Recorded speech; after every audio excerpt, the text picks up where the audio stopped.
No livro de Apocalipse, Jesus ressuscitado aparece a João e manda-lhes escrever 7 cartas às 7 igrejas.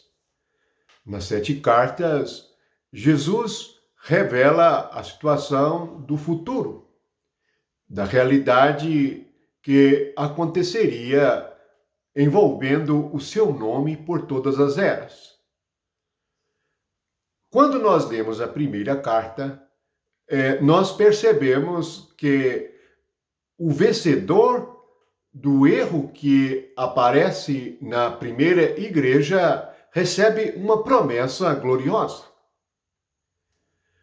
Poucos prestam atenção no meio cristão à promessa de Jesus aos vencedores nas igrejas. Alguns são tentados a pensar que, desde que creram em Jesus, tudo está resolvido.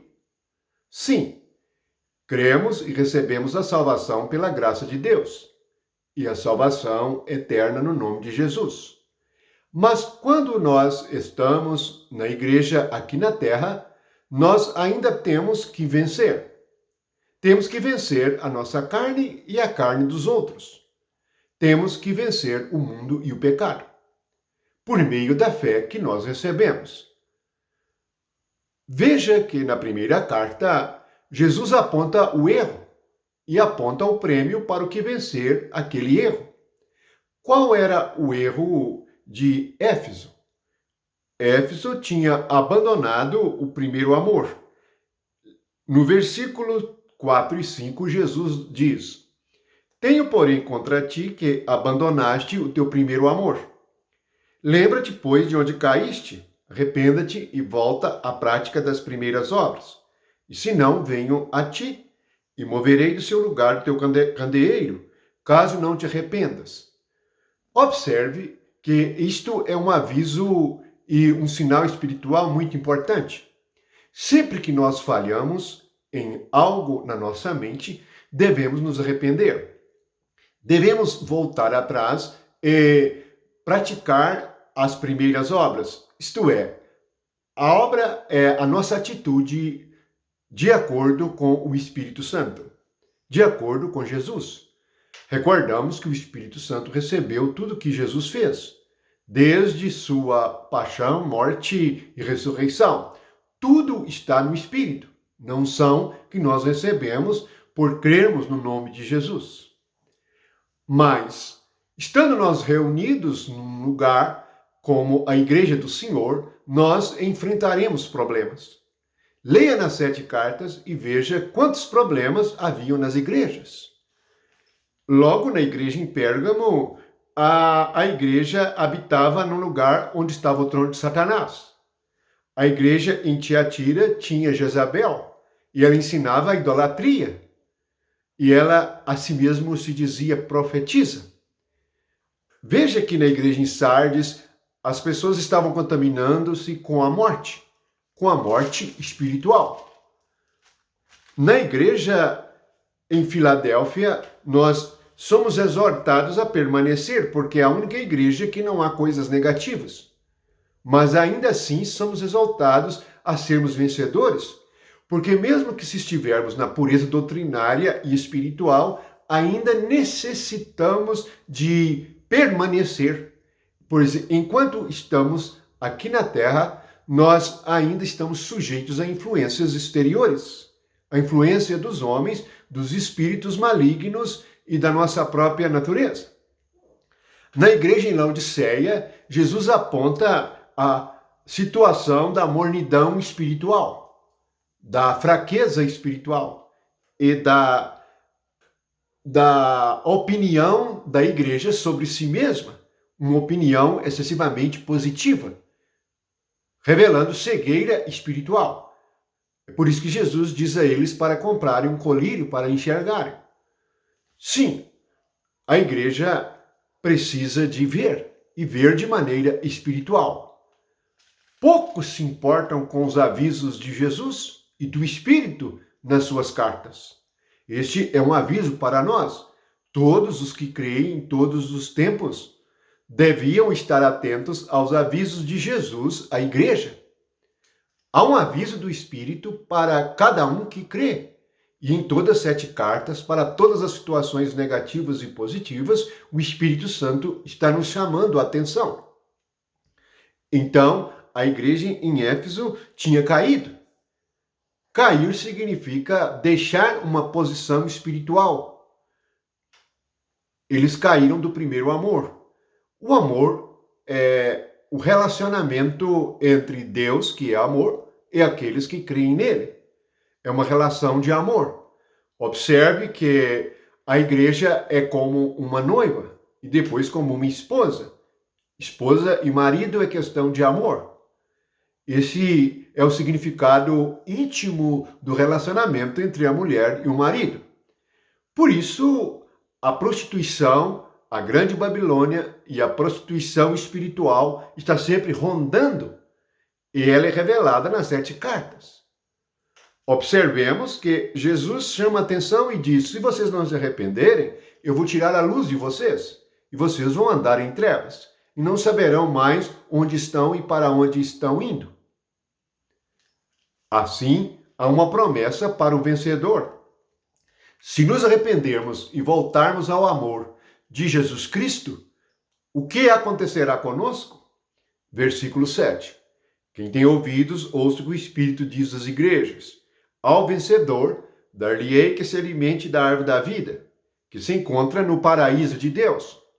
Logicamente, para nós comermos da árvore da vida, devemos entrar no paraíso novamente. Essa é a primeira promessa.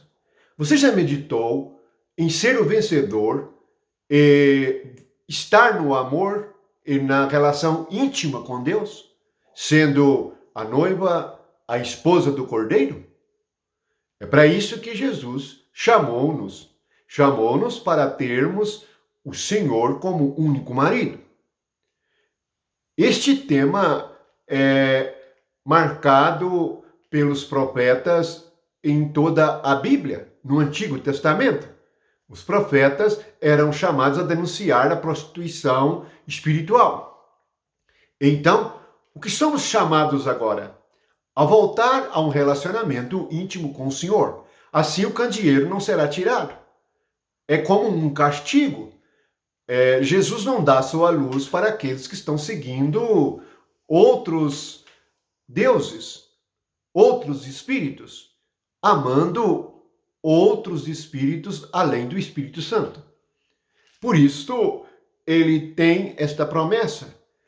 Se nós permanecermos no amor e voltarmos ao amor de Deus e amarmos somente o Senhor e formos fiéis, tendo fidelidade ao seu espírito, não nos deixando tocar por nenhum outro espírito, seja humano ou espírito do mundo espiritual, das potestades malignas, nós receberemos a realidade do paraíso de Deus.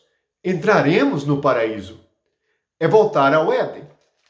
Observe em Gênesis que quando o homem pecou, no capítulo 3, versículo 24, Deus disse: e expulso o homem, colocou querubins a oriente do jardim do Éden, e o refugiu de uma espada que se revolvia para guardar o caminho da árvore da vida. Jesus abriu um novo e vivo caminho, o caminho para a árvore da vida. Este caminho é por meio da sua cruz, da sua morte e ressurreição. Não há de maneira religiosa nós entrarmos e comermos da árvore da vida. Ela está guardada. Só a maneira, e a maneira é por meio de Cristo, que é o caminho. Assim, nós, por meio de Jesus Cristo, podemos andar no caminho e voltar a comer da árvore da vida. Quem é a árvore da vida é Jesus. Ele disse isso no Evangelho de João: quem comer a minha carne e beber o meu sangue terá a vida eterna. Verdadeiramente, minha carne é comida e meu sangue é bebida. Então, nós comemos da árvore da vida, que é Cristo. E assim voltamos ao paraíso. O que é voltar ao paraíso? É ter o fruto do Espírito. O fruto do Espírito de Gálatas 5:22.